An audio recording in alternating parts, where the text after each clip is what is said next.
আসসালামু আলাইকুম ভিউয়ার্স, রিহেনা রান্নাঘরে আপনাদেরকে স্বাগতম। আশা করি দেশ ও প্রবাসে যায় যেখানে আছেন আল্লাহর রহমতে ভালো আছেন, সুস্থ আছেন। আজকে আমি আবার একটা দারুণ মজার রেসিপি নিয়ে চলে এসেছি। আজকে আমি দুধ সামাই রান্না করে দেখাবো। এখানে আমি খিল সামাই, শুং সামাই যেটা বলে, আমি ওটা নিয়েছি। সামাইগুলোকে আমি ভেঙে ছোট ছোট করে নিয়েছি। প্যাকেটে ছিল, প্যাকেট থেকে আমি ভেঙে ছোট ছোট করে নিয়েছি। এখানে এক প্যাকেট খিল সামাই বা শুং সামাই আছে। তাহলে চলুন আর কথা না বাড়িয়ে কিচেনে যাওয়া যাক। গ্যাসটা আমি অন করে দিয়েছি। এবার আমি দিয়ে দেব ঘি।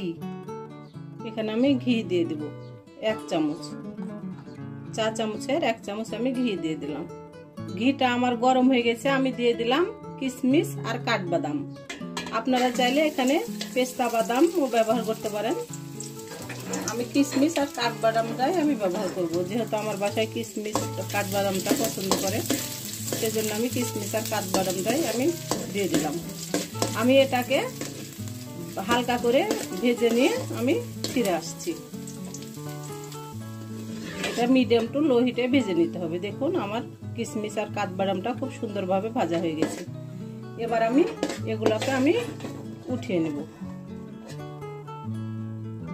আমি এবার দিয়ে দেব 2টা দারুচিনি আর 2টা সাদা এলাচ। আমি এবার এটার একটা ফোড়ন তুলে নেব।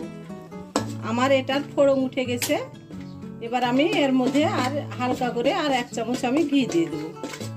আমি 1 চামচ আরো ঘি দিয়ে দিলাম। আমি এবার দিয়ে দেব সামাই। এখানে 1 প্যাকেট শুং সামাই বা খিল সামাই আছে। আমি এবার সামাইটাকে আমি ভেজে নেব।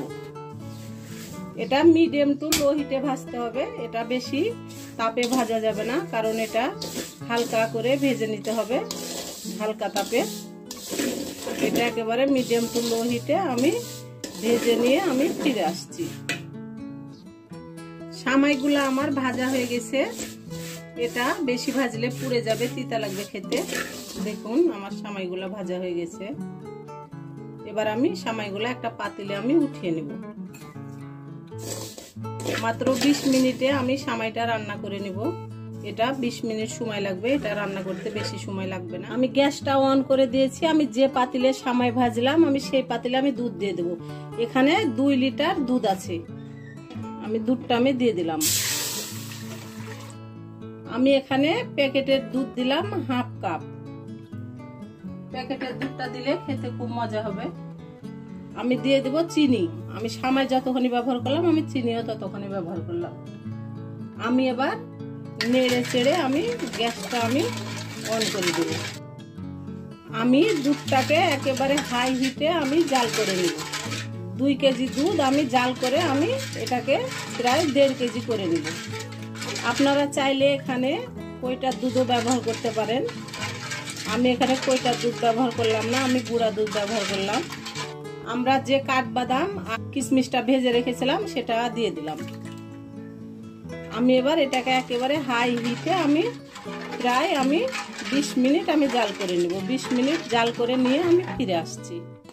দুধটাকে আমি এভাবে 20 মিনিট আমি জাল করে আমি দুধটাকে, আমার এখানে 2 কেজি দুধ আছে, আমি 1.5 কেজি করে নেব, কারণ 1 প্যাকেট সামাইয়ের জন্য 1.5 কেজি দুধই পারফেক্ট। আমার ভিডিওগুলা অবশ্যই দেখার অনুরোধ রইল। আপনারা অবশ্যই আমার ভিডিওগুলা দেখবেন।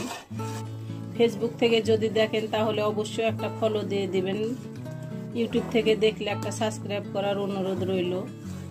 একটা ভিডিও এডিট করা, একটা ভিডিও আপলোড করা অনেক কষ্ট।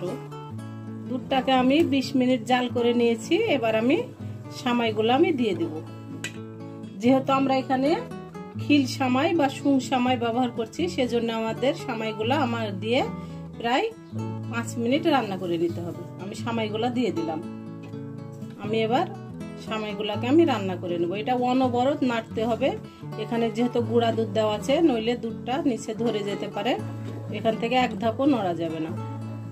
আমি দুধ সামাইটা খিল সামাই দিয়ে রান্না করলাম। আপনারা চাইলে লাচ্চা সামাই দিয়েও করতে পারেন, আপনাদের ইচ্ছা মতন। আপনারা যে এখানে লাচ্চা সামাইও ব্যবহার করতে পারেন। তবে লাচ্চা সামাই ব্যবহার করলে দুধটাকে ভালো করে ফুটিয়ে নিয়ে প্রায় 8-10 মিনিট ফুটিয়ে নিয়ে তারপরে দুধটাকে হালকা কুসুম গরম করে আপনারা সামাইটা দিবেন। নইলে সামাই গলে যাবে। আর এটা যেহেতু খিল সামাই, দুধটাকে ভালো করে ফুটিয়ে নিয়ে তারপরে সামাইটা দিতে হবে। আমি দিয়ে দিব 1 চিমটি লবণ। এখানে আমি 1 চিমটি লবণ দিয়ে দিলাম। আমি এবার ভালো করে নেড়ে চেড়ে আমি আবার কিছুক্ষণ রান্না করে নিব। হয়ে গেছে আমার সামাই রান্না করা। আমি যেভাবে রান্না করলাম আপনারা একবার হলো আমার মতো করে রান্না করে খেয়ে দেখবেন। এটা অসম্ভব একটা মজার সেমাই। এটাই এভাবে রাখতে হবে, নইলে এটা পরে টেনে নিবে। আমি এবার গ্যাসটা অফ করে আপনাদেরকে আমি পরিবেশন করে দেখাচ্ছি। দেখুন, এটাই এভাবে রাখতে হবে। আমি 1 প্যাকেট সামার জন্য আমি 2 কেজি দুধ ব্যবহার করেছি। হাফ কাপ আমি গুঁড়া দুধ ব্যবহার করেছি। তবে আপনারা যদি গুঁড়া দুধ ব্যবহার করতে না চান তাহলে আপনারা অবশ্যই 3 কেজি দুধ নিয়ে দুধটাকে মেরে 1.5 কেজি করে নেবেন। 1.5 কেজি দুধ হলে এটা পারফেক্ট। আমি এবার গ্যাসটা অফ করে দেব। শুকানো যায় তাহলে এটা একেবারে শুকনো শুকনো হয়ে যাবে, খেতে ভালো লাগবে না। এটা যেহেতু দুধ সামাই, এটা আমি এবার গ্যাসটা অফ করে আপনাদেরকে আমি পরিবেশন করে আমি দেখাচ্ছি। হয়ে গেছে আমার দুধ সামাই। আশা করি আমার রেসিপিটা অবশ্যই ভালো লাগবে। যদি ভালো লাগে তাহলে আমার চ্যানেলটিতে লাইক, কমেন্ট, শেয়ার করতে ভুলবেন না। বেশি বেশি করে সাবস্ক্রাইব করার অনুরোধ রইল। আজকের মতো এখানে বিদায়। আবার অন্য কোনো রেসিপি নিয়ে আসবো। সবাই ভালো থাকবেন। আল্লাহ হাফেজ।